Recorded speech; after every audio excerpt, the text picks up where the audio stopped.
Okay, so our next module is speaking. Now, talking about speaking, whether we talk about academic or we talk about general or we say computer based test, paper based test, there is no difference in speaking for all, whether it's academic, general, computer based, paper based, the speaking is going to remain same. The way it conducted, the format and everything, there is no difference in the speaking module. Now, basically, what is this speaking module? In your speaking, you will be allotted a slot. An interviewer will be there in front of you, and it will be one to one. He or she will be asking you certain questions, and you will give answer accordingly. So this is how speaking is conducted. Let's move for more detail about speaking. So speaking generally lasts from 11 to 14 minutes. Sometimes it lasts to 20 minutes also. I have noticed some of the students.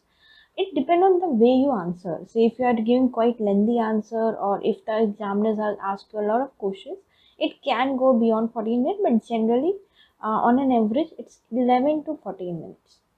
So what is speaking? Speaking section access your use of spoken English.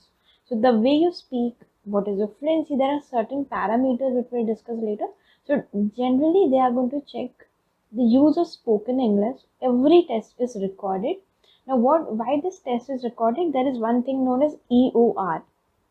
Right. So if you want to reevaluate your test, so they should have something, because in writing, reading, listening, they have your answer sheets. But for speaking, they do the recording so that if in case there is recheck or maybe they want to check anything, so it's always recorded. There are three parts in this in your speaking. Part one. So in part one, the examiner will ask you general questions about yourself and range of familiar topics such as home, family, work, studies, and interest. This part lasts between 4 to 5 minutes. Now, whatever topic, even if they are going to take, whether it's home, family, work, it will be around you. Like tell about your home, how many people are there in your family, which person you are close to. So, whatever questions they're asking in this, it will be about you. Okay, here generally they are going to ask you 12 questions. Okay, detail I am going to tell in the later video. So just the basic gist is in the part 1 they are going to ask you question regarding yourself. Okay, now the second thing is, if we talk about part 2, this is known as cue card. What is a cue card? A card will be given to you. Okay, a topic will be given on that, and you will be asked to talk about that particular topic. You will be given 1 minute so that you can prepare on that, and after that you have to speak up to 2 minutes. The examiner will then ask one or more. Sometimes it's not always that, but generally they ask one or two questions related to same topic if they have some doubt in whatever you have spoken. Then comes your part 3, the last part. In this, you will be asked further questions about the topic. Okay, so whatever say your cue card topic is, tell about your favorite vacation. Now in section 3, they can ask what type of vacation people prefer in your country. Do they like mountain more or beaches more? So here it's going to be general topics. They will be asking your opinion, what is your thought, your ideas, what are the problems, what can be the solution. This lasts for 4 to 5 minutes, and this is elaborative form. Since you are giving your opinion, so definitely you have to justify that. A lot of things are there. This we are going to take in the later video. So basically there are three parts. Part 1 will be about yourself, part 2 is a cue card, and part 3 is known as a discussion time. Okay. Now let's see a little bit in detail what is a paper format. So it's an oral interview between test taker and an examiner. All speaking tests are recorded. It lasts from 11 to 14 minutes. There are three parts, okay, and each part fulfill a specific function. Like since it's a speaking task, so they can just ask you 10 questions and they are done.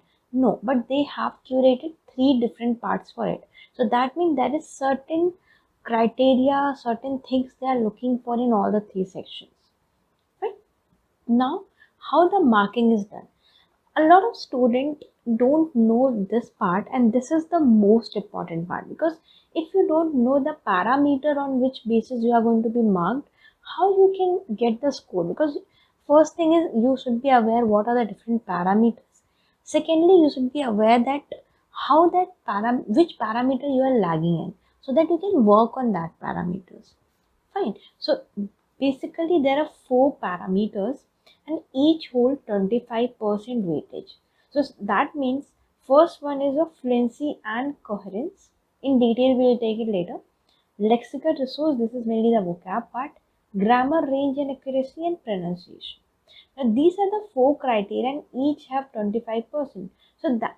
So in that case, like say if your grammar is very well, but other part is not good, then also you cannot score more than 5, 5.5.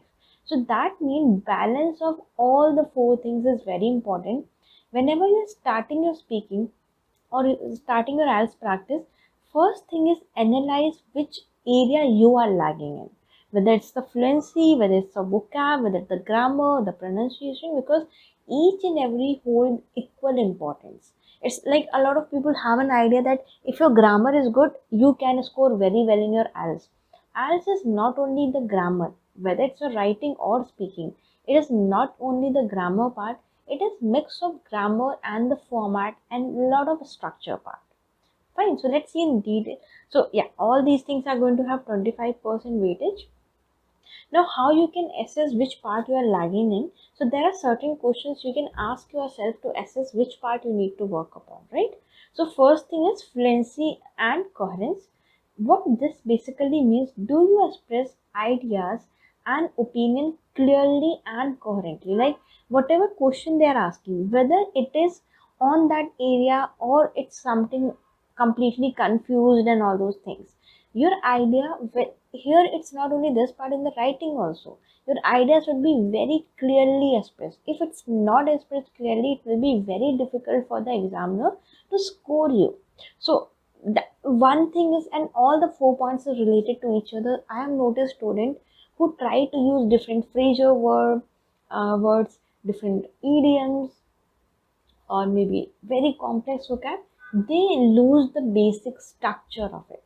Like they lose the basic fragments of it, that you which topic they are talking about, and they make it very complicated. Don't make your answers complicated. Just go there, spoke your heart out, and it will be good enough. Right? So your ideas and opinions are should be clearly coherent and fluency without long hesitation. Now fluency, basically what they mean, they by fluency they don't want you speak very fast. No, they want you maintain a good pace, but you don't take long pauses in between. This basically depict your confidence in speaking. So even like if you are going little off topic or your grammar is little slightly off top thing, then also the examiner will be impressed the way you speak. Okay, so fluency is very important, but for fluency, you need to practice a lot. How you can work, say, if this fluency part is lagging, how you can work on this? First thing, you need to identify yourself that whether you are lagging also or not in the fluency part. Now, what happened in the writing, you can write and find your errors, but in speaking, we cannot comprehend ourselves, right? So basically, how to understand this part is record your voice and listen to it. That play a very important role. Like my students has improved a lot when they have recorded, listen their voice, keep on recording, keep on seeing your progress.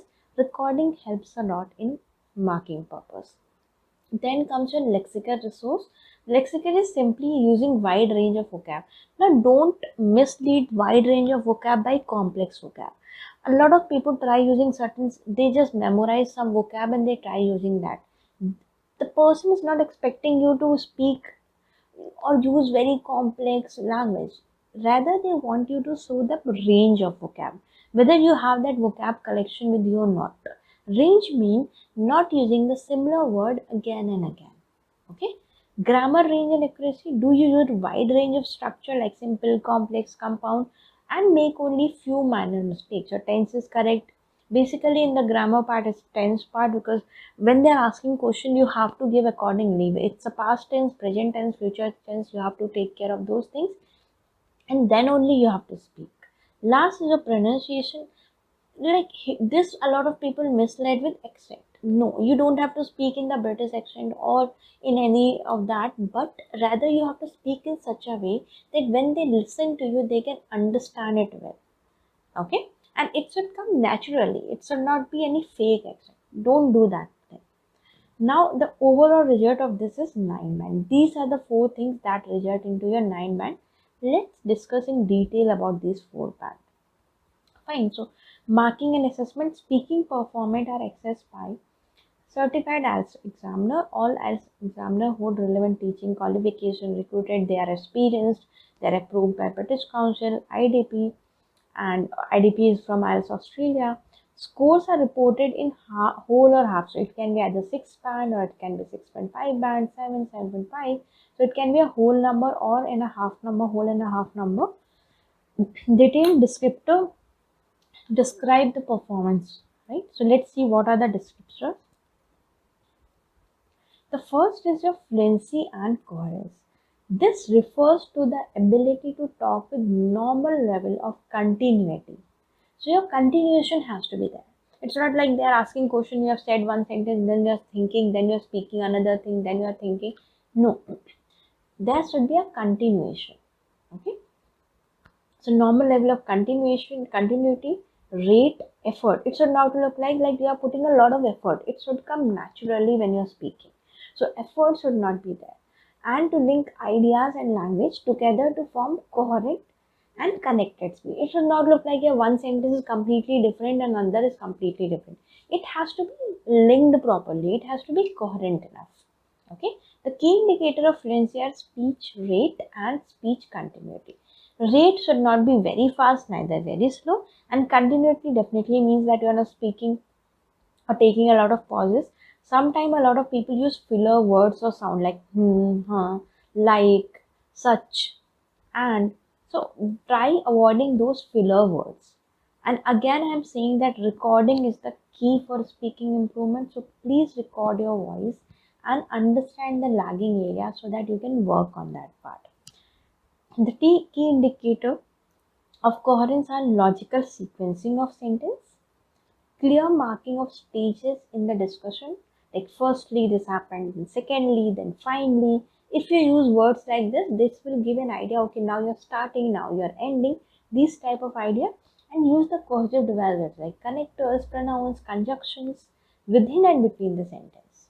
Okay, so you can use in addition, furthermore, finally, to start with, or like there are a lot of connectors that you can use, right? But saying that, don't overuse that. Don't start using after every sentence. Like a lot of trainer say that use connector that is 25% weighted. Yes, but that don't mean that you have to use it everywhere to so that you are aware. That is going to penalize, right? So be careful in these things. Everything, whether it's idea, vocab, should be used in such a way that that is fitting over there. It should not be overused. Okay. The second thing is a lexical resource. Now, what is this lexical resource? The criterion refers to range of vocab used and precising with which meaning and attitude can be expressed. The key indicator are variety of words used in the and they should be adequately used. Like it should not be you using the same word again and again appropriately. Say a lot of students memorize certain vocab and they try fitting it everywhere. Use the vocab only if you think I have come across a lot of students who memorize idioms and all those things, and they try just they want to just input that in the speaking, whether it's fit over there or not. Don't do those mistakes. Okay. So get around a vocab gap by using other words with or without noticeable hesitation. So hesitation should not be there. You have to be confident enough. The fluency has to be good enough. Pauses should not be there a lot. Okay. Next is a grammar range and accuracy. So what is this basically? This refers to range and accurate and appropriate use of text taker grammar. As the name suggests, they are checking your grammar part. So length and complexity of spoken sentence. That don't use very small sentence, neither very lengthy sentence, right? So the sentence structure that you are aware of that. Use subordinate clauses and move the element around for the information focus. Like stick to the topic and play around with the words, play around with the grammar, But yes, only if you are aware you are masters in that, then do that. Else it can be a penalty thing. It can lead to decrease in the your band score. So work on that part. Right? The key indicator of the grammar accuracy are number of grammatical errors in a given amount of speech and communicative effect of errors. Okay. The last is your pronunciation. So this criteria refer to ability to produce comprehensible speech to fulfill the speaking test requirement. Basically, the key indicator will be amount of strain caused to the listener. Like say, if the person is asking you to repeat again or you are speaking something, the person is not able to understand, then it is of no use. Like in the writing part, if you have written very good essay, but your writing is such a way that other person cannot even understand what you have written, there is no use. So similarly, speak in such a way that listener it's very easy for the listener to understand. Okay, let's deep dig into inside for the speaking part, all the three sections, how to tackle that, and with some mock test. So first is your introduction and interview. Okay, before this also, when you go over there, they will ask you certain questions like what is your name, can I see your passport, just 2 3 questions they will ask you. Then they will say that okay, let's start the section 1 now. So this part of the task lasts approximately 4 to 5 minutes, and there are 3 sets of 4 questions. So total 12 questions are there. See, the first 4 question is about your family, next 4 question is about your study, next 4 question is about your hobby. So this is a normal pattern, but this depend on the examiner also. Sometimes they just ask 10 question and done, but generally the normal format is they are going to ask you 3 sets of 4 questions. In the first set, you will be asked familiar topics concerning your home, work, study. There are set topics that will be asked to you. And the second, third set of question will be random. Okay. Now, these are some common topics. I want you to pause the video, note it down, and practice on these topics like study, work, hometown. These are common topics and these are repeated a lot of time about your friends, for family, clothes, the type of clothes you wear. Do you think there is a particular color you like to wear?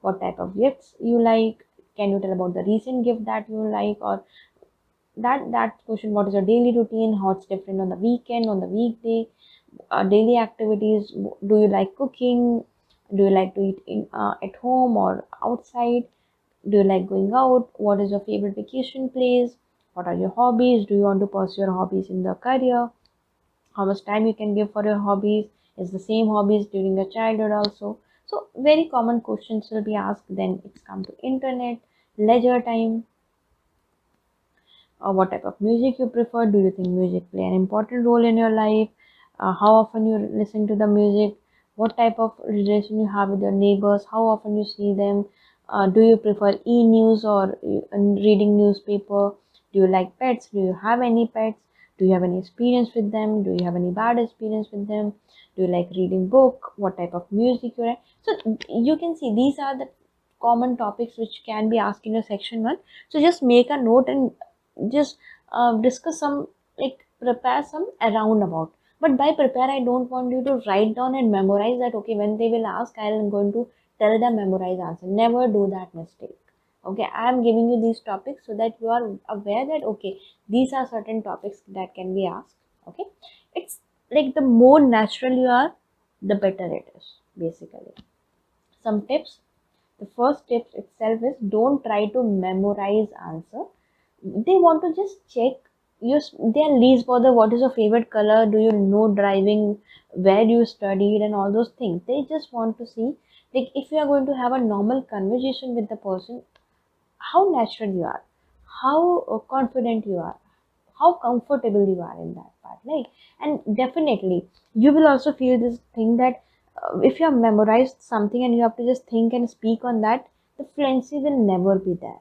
It will come across to the examiner that okay, this is a memorized answer, this is not coming naturally, he has just memorized, mouth up somewhere and he is speaking over there, right? So never memorize. You can take the ideas and you can use those ideas, but don't try like remembering each and every sentence, each and every cohesive words and all those things that you have used.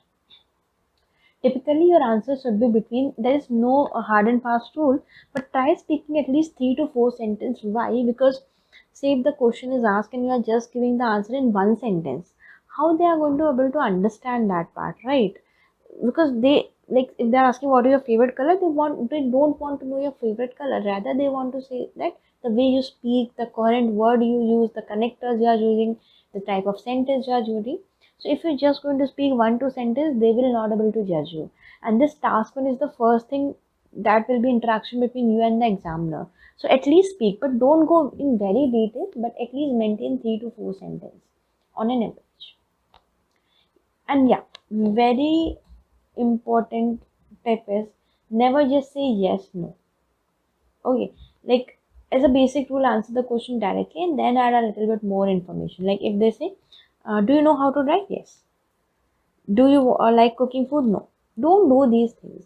They don't want to know reason yes, no, and all those things. They want to see the way you elaborate the thing. So first directly answer the question and then you can add a little bit information to it. Okay.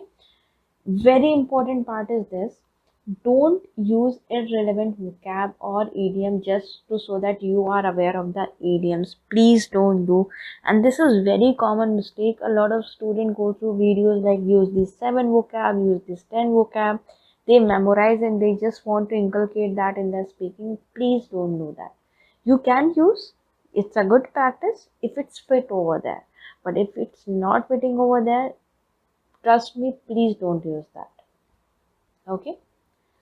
Be confident. Very important. The most important thing is whether you have given the correct answer, wrong answer, grammar is going wrong, anything. Be confident. Once you are confident, the fluency will be good in that. Don't hesitate to answer. Like whatever, you don't think that they are going to judge you or anything or any, no, just simply don't hesitate. Just think that you are having a formal conversation with the person and you are just, for this confidence, it's easy to say than done. So for this confidence, again, record your voice, do regular practice. The moment you start your IELTS preparation, every day dedicate, not if not much, at least 15 to 20 minutes for speaking practice. And I have noticed a lot of students when I ask, okay, have you done your speaking practice? Yes, ma'am. What you have done? I have read a lot of sample answers. That is not a speaking practice. Speaking means you're speaking, right? So even if you want to see some sample answers for ideas and all those things, speak it loudly when you are seeing those answers. And that is one very good tip for you guys is when you are seeing sample answer for the ideas and all, what you do, read the question, try to speak on that topic by yourself and then read your sample answer. So what will happen, say you'll be aware that whatever topic will be asked to you, how to reply on that, right? And by reading the sample answer, it will give you a little punch on what points you can add on that part. These questions are about you, so you know them and can give. For sure, like section 2 and 3, we can say that okay, a little bit thing you must not be aware, but in section 1, they are asking only about you. And don't feel shy to negate an answer. Like if they are asking, do you know driving? Don't think that, oh, if I say no, how what they are going to feel. Or say if they say, do you like reading books? If you say no, rather if you say yes and you don't know any book, it will be problem for you in the further. So my suggestion for section 1 is be as natural as you can. Give the real answers so that you can elaborate it and it comes naturally to you. Say if the question is, do you like reading? And you just wanted to impress the examiner and you said, yes, I love reading. Every day I dedicate at least 3 to 4 hours for the reading and all this stuff. And later they say, okay, tell about your favorite book. And you don't know anything. If you are not reading, definitely you will not be knowing that. Then it will be a fault, right? So better start it. No, I am not very much into reading. Rather, I pursue different hobbies. And frankly speaking, I am so much indulged into work that after that I just get 2 to 3 hours and that I devote myself by listening music or dancing. I play sports. That way you can make the move, right? It's fine if you say no. Don't feel that they are going to judge you based on your answer. Give straightforward answers. Now, what is straightforward answer? Whatever they're asking, just give that answer. Again, like don't complicate your speaking task. It need to be very natural, very normal. Okay. Now comes your section 2, that is known as a cue card. So basically what is a cue card? During the IELTS exam, you will be given a cue card which is called as a task card. It consists of 3 to 4 questions. Let me show you basically how it look like. It look like something like this. Like here you can see the main question is describe someone in your family who you really admire, and then further 3 to 4 questions are given, sub questions are given to you so that you can prepare. Like these are some cues that is given to you so that you can prepare. So this is how a cue card is. Now during this you will be presented with a cue card with 3-4 questions, but like one question will be there and with 3-4 sub questions will be there. You will be given a pencil and paper. You will not be given an option to change. Whatever question is given to you, you have to attempt that. You are given exactly 1 minute. So once they are providing you a notepad and pen, you have 1 minute so that you can prepare on that. And then you have to speak continuously for 2 minutes until the examiner asks you to stop. Right? It looks very easy that okay, just 2 minutes I have to speak. But trust me, I have a lot of professionals who communicate with the client, overseas client, and then also when it's come to cue card, they are just stuck at 1 minute or 1.5 minute. And after that they start repeating or they just stop.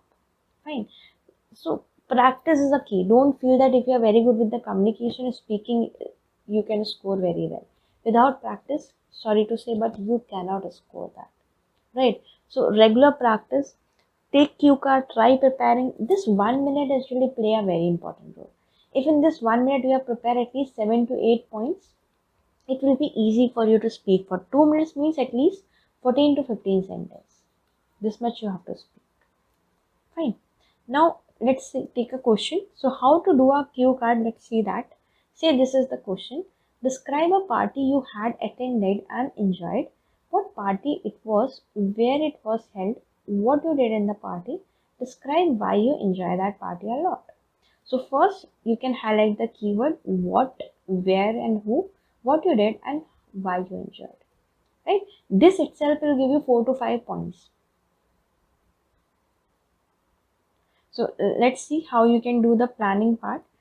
First thing is poor planning leads, again I'm saying that 1 minute planning plays a very important role, trust me. Okay, so what happened, like if you have not planned, a lot of students I see, they just see the question and they just prep in their mind, and later when they have to speak, a lot of ideas comes in their mind and they become confused which to speak, which not to speak. Rather, if you have points in your paper written, it will be easy for you to understand or to structure your answer much better. Right. So you will be given some paper to make notes and will be allowed to look at your notes. So it's fine that a lot of people ask me this question also, that once I'm speaking, can I see to my notes? Yes, you can. You are provided for that purpose only. So, but the thing is, don't just see your note and read, keep reading. No. But yeah, occasionally you can see your notes for the reference. Okay. You will not be, you won't be marked on that. The best way to plan is pick the keyword. Now how we are going to do, let's take this one is, so our previous question was about a party. So first thing is what. So it was a birthday party of a youngest brother. Where? Grand Hotel, New Delhi last year. Who were all there? Who all were there? Family members, close relative, friends, colleagues. What you did? Dancing, playing, singing, gossiping, eating delicious dishes. Why you enjoyed? We had a lot of fun. It was a relief from stress, amazing, memorable. So you can see, like, this is what you have to plan in 1 minute time. If you have these many points, trust me, it will be easy for you to speak on these topics. Fine. So I'll tell you one more idea that can help you in this speaking, that is known as past, present and future. Now, what is this past, present, and future? Whenever a cue card topic is given to you, don't just jump on that topic. Okay. Rather, I will ask you to at least first make a story. So, what you can do, you have the keywords. You can plan these keywords. Once you are done with that, have a story in mind. So, don't just jump that it was a birthday party and all those things. Tell the pre-preparation of that party. So that will be the past thing. Like you have a lot of options in your mind, but later you decided this thing, you come up with these ideas of having a game at that spot and all those things, but you realize that your friend were more into, your brother is more into dancing, so rather you preferred a dancing floor. So tell the pre-preparation, then tell about that party. Once you tell about that party, after that tell about the future thing. Like say it was definitely a memorable party. Later you shared the picture on the social media. A lot of people appreciated that. They like your dress a lot. So when you have a backstory of it in this format, in past, present, future, trust me, it will be very easy to even speak for 5 minutes. Okay. One more tip I want to give you is, don't just, when you're preparing for your cue card, don't just practice for 2 minutes. Rather practice for at least 2.5 or 3 minutes. So when you practice for 3 minutes, it will be very easy for you to speak in good fluency without repetition, without losing the focus for 2 minutes. So whenever you're practicing your cue card, at least devote 3 minutes rather than 2 minutes. Well practiced. Okay. Some other tips is, quickly think of the topic. Don't waste your much time. You just have 1 minute. So one thing, don't try to have a very fancy topic. Okay, this is not going to impress the examiner. Don't impress the examiner. Very basic topic will help. But if you speak it in a well way, it can game up your thing, right? So think of the topic very quickly. Don't waste your time while thinking of the topic. Understand topic. Yes, this is very important thing. Understand the question well. Whether, like say if the question is, tell about the recent party you had, and you start saying that I had a party 10 year back and then I remember, you miss out the recent word. What happens sometimes when you are very hurry to read the question, you miss out.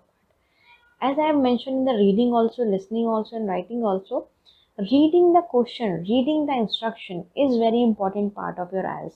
If you miss that part, no one can help you to get a good score, right? Do not when 1 minute time is given to you, don't write the full sentence, because 1 minute is not for writing a complete sentence or not. Rather, just write the short words or phrases. Like if you can see over here, these are certain phrases. This you can easily write in 1 minute, but you start writing that it was birthday party of my youngest brother, it was held in, don't do that part. Okay, try covering basic points of all questions in the cue card. So first thing, a lot of students ask whether we have to include all the point. It's not mandatory, but why not to include? That is giving you very good 4 to 5 points. Utilize that. So use all the basic point. Whatever sub questions are given, always use that as a pointer. Okay, you can write down some, even when you're preparing your in during 1 minute, you can write some vocab also if you think. Or say if you have habit of forgetting the connectors and all those things, you can mention 2 3 connectors also that time. Make sure you keep on thinking for ideas and do not go blank when writing keyword. This also happen. Like say when you're preparing, as I told you, write down some vocab and connector. You start just focusing on connectors. No, just keep on thinking the ideas. The main thing is the idea, the story you want to present. So you have to multitask at that time. You have to write the idea, think the story, write the connector, think about the connectors. So a lot of thing is going on, right? It sounds a little complicated, but trust me, it's not if you have practiced it well. So practice, I'm focusing on practice, you can see it multiple times, because that is the key. Knowing your whatever is your weakness, working on that will help you to score good in your IELTS. Right? Now moving forward. So say if this is your cue card. Describe your favorite animal. What kind of animal it is. Describe it briefly. Why you like this animal.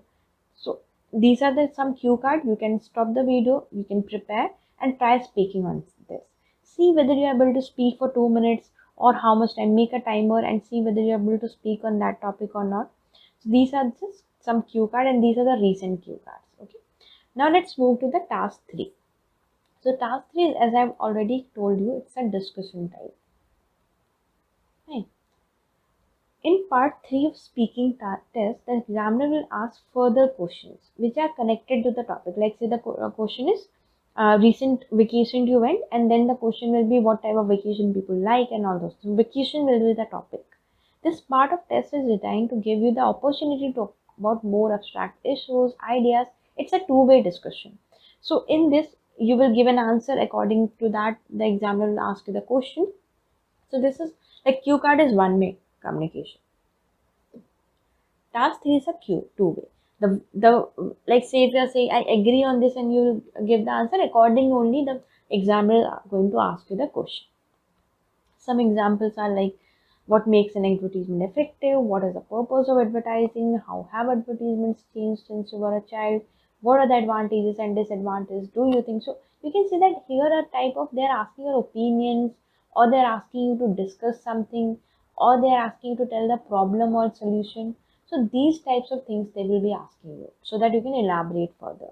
What strategies will be there? You can follow simple format to answer your task 3. First thing is give your opinion. Give the explanation of your opinion and then give an example. Just follow this thing. Your task 3 is going to get a very good score. Okay, so let's take an example. Say the question is, do you think that advertisements should be strictly regulated? Okay, so first thing is give your opinion. Yes, I do think that advertisements should be strictly regulated. So this is your opinion.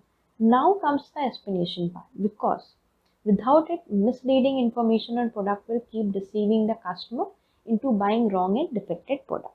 So this is the explanation. So if 5 questions are asked to you, at least try giving in all the question, give the point, give the explanation, and in at least 3 to 4 questions, try giving the example for that. Okay. So yeah.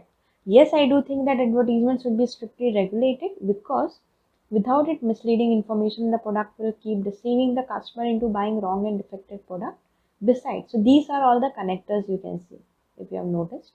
Without a strict regulation, bigger companies will always have undue advantage because of their higher budget for advertisement over the smaller and local. So this was your idea, this was explanation, and if you give an example, everything is sorted. Say if your explanation is little doubtful or little complicated, with the example it will be clear. Like for example, branded clothing company like H&M is more popular than any local brand across the world. So even in online world, they are more preferred across the right. Now some tips for the section 3. You can talk about your views even if you feel like IELTS examiner won't like them. Don't think that they are going to judge you. Like say you are preferring, you have some point and you think if you go negative for that, you have good enough explanations, go for negative. They are not going to judge you. There is no criteria that your viewpoint should be judged, not at all. Okay, giving memorized answer is not a good idea. Again, this is not a good idea in any case, whether it's task 1 2 3. So it's not a good idea, because the thing is when you are into an explanation mode, into a discussion mode. If you are going to give and memorize, it will never work, because it's a two-way communication. So you will giving an opinion, then they accordingly they will ask the answer, then you give opinion. So if you try to give any memorized answer, trust me, that is not going to work at all in this case. Okay, and examiners are very like they are very experienced. They can figure it out from the speech that whether it's a correct one, whether it's a memorized one, whether it's a natural thing. So they can easily judge that out. Don't give yeah, this also happens. A lot of students give short answers. Don't give short answers. This is a discussion time. Discussion need to be your point, your explanation, your example. These things has to be there. But nowadays I have seen from last 7 to 8 months, what they've started doing in section 3, they have started asking you like a quick round. They ask a question, you give an answer, just you have completed 2 sentences, they ask second question, then again. So you can see that it's a very quickly their thing. That don't mean that they're not liking. Don't get nervous that if they're stopping you at say a question is asked, you are just in your speaking mode and they just stop you and ask another question, then again they stop you. So that don't mean that they are not liking your answer. Nowadays it's happening. Okay, don't feel nervous on that part. So let's see a mock test. So part 1, introduction and interview. Okay, this part of test begin with the examiner introducing himself or herself and checking the candidate. So here they will say, "Good afternoon, my name is this. What is your name? Can I see your identification, please? Where are you from? Just very basic question they will ask, just given one sentence and done. Now they will ask starting, now let's begin your section 1 and they will start asking you the question. So let's talk about your hometown or village. What kind of place it is? What's the most interesting part of your town? So if you say it's a village, they will say what is the most interesting part of your village? What kind of job do people in your village do? Would you say it's a good place to live? No. Okay, so this is how section 1 is going to be. Then once your one topic is done, they will move to the second topic. So let's move on to talk about accommodation. Tell me about the kind of accommodation you live in. How long have you lived there? What do you like about living there? What sort of accommodation would you like to live in? Fine. Now let's see what conversation we can have in that such case. So now in the first part, I would like to ask you some more questions about yourself. Okay, let's talk about your hometown. What kind of place it is? So don't just say that my hometown is this and that. At least explain a little bit. Like it's quite a small village, about 20 kilometers from Zurich. It's quite quiet, and we have only two little shops because most of the people work in Zurich. So give a little bit of idea. Don't just stuck to just one sentence and that. What's most interesting part of this place? On the top of a hill, we have a little castle, which is very old and quite well known in Switzerland. What kind of job do people in your village do? We have some farmers in the village as well as people who work in Zurich as bankers or journalists, or there are also teachers and some doctors, some men. Now here, just see the modulation of your voice also. Whenever a punctuation comes, whenever you have to take a pause, whenever you have to start, you have to lower down your tone. So these things also helps a lot in getting 8.5. If you want above, you need to work on that part as well. Right? Moving further, would you say it's a good place to live? Yes. So like meanwhile also see the connectors we are using. Although, then and, right, if you see previously also we have used some of the, so we are not overloading with the connectors, we are using it appropriately wherever required. So yes, although it's very quiet, it is, people are friendly and I would say it's a good place to live there. Yes. Let's move on to talk about accommodation. Tell me about the kind of accommodation you live in. Right? So this is how it's going to progress.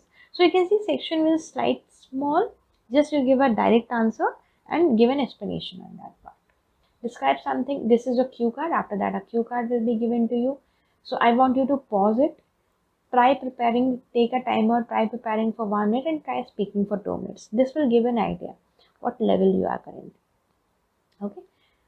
Now, after asking that question, they will start saying, let's consider first of all. So what was the question? Describe something you own which is very important to you. Now, accordingly, they will ask the further question. So let's consider first of all how people value have changed. What kind of things give status to people in your country? Have things changed since your parents' time? Finally, let's talk about roll-up equities. Do you think advertising influences what people buy? Okay, so it's always a two-way discussion. So let's see some of the answers. We have been talking about things we own. I would like to discuss with you two more general questions related to this topic. So first, let's consider value and the way they can change in Switzerland. What kind of possession do you think gives status to the people? So the first thing which come in my mind is car. Yes, lots of people like to have posh cars or expensive cars to show their status, their place in the society. So I have given my idea, I have given an explanation, and I have given an example. You can see this is how your task 3 need to be. Is that a new development? No, I think it isn't. People have thought like that for quite a long time. Yes, another thing is probably the clothing. Start already when you are young. When the children go to school, they want to have posh labels on the jumpers or cursors. What do you think of this way of thinking that I need to have a car or certain clothes to show my status? Probably it's something sometimes a replacement for some things you don't have. So if your wife has left you or your girlfriend, you just buy some new clothes. I don't know. New watches or new clothes to make you satisfied again. So it's a fulfillment type of thing. You don't think of it as a healthy way of thinking. It's probably not honest to yourself. You can understand what I mean. Yes. And do you think this will change? In the future, will car and designer clothes be status symbol in the same way? I'm sure that clothes will be. That's the thing with the clothes will be the same. I'm not sure about the cars because cars cause lots of environmental problems. And probably in some years, a few years, this will change because it's not reasonable to drive a car anymore. Okay. So this was a little mock test. Be careful about four things: the fluency, vocab, your pronunciation, and the grammar. These are the four things. First, practice that part, figure out where you are lagging, and work on that part. Okay? Now, let's move to 10 don'ts of prior speaking test. First thing which I'm saying from a long time is don't memorize answer. Lots of people think that best way to do when speaking is to remember scripted answers and simply use this test. This is a very bad idea because memorized answer were very obvious and examiners trained to spot them.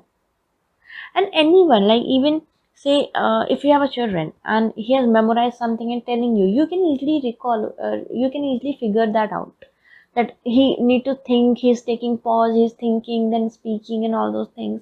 And that is an exam, like an examination center, you're nervous and all those things. So please don't do that.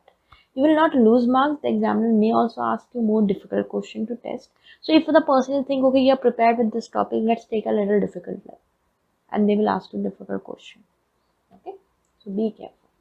Don't worry about examiner opinion. You can tell as many negative answers as you want if you have good point, if you have good vocab, if you can express that well. Okay. Even some students ask me that if I have to agree with this thing or if I have to disagree with this thing. No, it's fine. They are asking your opinion. They just wanted your opinion, and even they don't even want their opinion. Basically, they just want to see that how well you can explain a thing, how well you can give an explanation for that, how well you can give an example for that. Just that they are looking for. Okay. So, examiner is not concerned with their opinion. They just want to demonstrate your speaking ability. So focus on giving fluent answer that responds to the question and it's grammatically correct. Focus could be these things. Fluency, the response should be about the question, not here, there, and grammatically correct. These should be a focus rather than just thinking what examiner is going to think about that and all this stuff. Next is don't insert lots of big words or complex words or fancy words. You will find multiple videos, multiple things suggesting use these vocabs. Never do that. A common misconception is that you must have very long, complicated word in every sentence. No, not at all. Okay. You should try to show the examiner that you have a wide range of vocab, but you should not try to use words even if you don't fully understand. Just because you have memorized and it's there in your mind, you are using it, that should not be the case. Okay. I just tell my student 100% rule. What is this? That if you're sure about a meaning, if you think it's fit over there, go ahead, use that. If you think this idiom is completely fitting over there, go ahead, use that. But if you are slightly doubtful, like even if 10% doubt, don't do that. Why to take any risk, right? Don't show off your grammar. Yes, this I have noticed a lot of time that students start using different, like they are told that use a lot of different types of tense and all those things in your speaking. Yes, you can do that. It will show your range and all those things for sure. But do only if you are 100% sure that if you are using that, you are not going to lose the control. Your fluency is not going to suffer in that part, right? There is no point in using the future perfect continuous tense if it's not appropriate to do so. So comfort, confidence, awareness is the key. If we are comfortable in using that, if we are aware about that, if that don't break your fluency, go ahead. Any one of this thing is missing, please don't do that. There is no point in using future perfect continuous tense. Not think about the tense you need to use when practicing and familiarize yourself with functional language. So whatever, I'll tell you one thing. Whatever you memorize, you are not going to recall anything. Whatever you have practiced, you'll be able to do that only. What I meant is just memorizing that, okay, if I have to use this tense, this word, if I have to use this complex vocab, that is not going to work. Whatever on the regular basis you are practicing, on the regular way you are using, that will come very naturally. It will be very fluent. I'm not asking you to use informal language, but use a formal language. Don't complicate things. If you want to complicate, go ahead, but in such a way that listener can understand what you are speaking and you are not using anything wrong. If you are 100% sure, go ahead. Please use it. Don't say nothing. Now, this seems like an obvious piece of advice, but you would be surprised that how many students prefer to say nothing rather than attempting. They completely go blank. Please don't do that. Say something around about. It's always to attempt an answer than simply saying nothing. Okay? They are not expecting a perfect response to you. Okay, they don't want you to be expert in all the field, whatever they're asking, maybe exercise or maybe cooking or anything. They don't want that. They know that you are new. They know that maybe some field you're expert, other field you're not. They don't want a perfect answer. They just want you to demonstrate your speaking ability. If you don't know the answer, it is always acceptable to say that I don't have much knowledge of this subject, but I think, or I'm not really sure, but if I had to say, like if the thing is, any topic is given and you are not very well versed that, definitely some 1 2 sentence ideas you will have. So you just start saying that, like it's fine if you say I don't have much knowledge or I'm not really sure, but you will proceed further whatever idea you think. Like say, just think in such a way that you are you're in a group of your friends and all of them are having a topic of discussion. It's not necessary that you are aware about each and every topic that is discussed, but you present your point of view, you give your opinion. Same way you have to give in your speaking task also, right? Don't prioritize grammar over fluency, please. That I have discussed already. If you are 100% sure of anything, go ahead. If it's breaking your fluency, don't do that. Okay. Don't worry about the accent. They are not like many students want to adapt that accent. That is not required. If the listener can understand what you are speaking, it's completely fine. That is only required. Okay, but yeah, it should not be in such a way that you are speaking very fast or speaking in such a way that listener cannot understand. That should not be the case. So just work on that part. And again, I will say you can do that only if you record your voice. Don't get too nervous, please. Don't get nervous. It's fine. I understand it's an examination. You will get nervous. But nervousness is going to definitely lower down your score. Because confidence is what bring the fluency. How good you are in the speaking, but if you are not confident, I don't think you can score good, right? So some people, now what things you need to focus, some people have tendency to speak very low volume when they are nervous. This reduces the examiner ability to understand you. Okay, or others when they are nervous they start mumbling. This will break your fluency. So better be confident. Whatever you're speaking, hardly what will happen. They will not.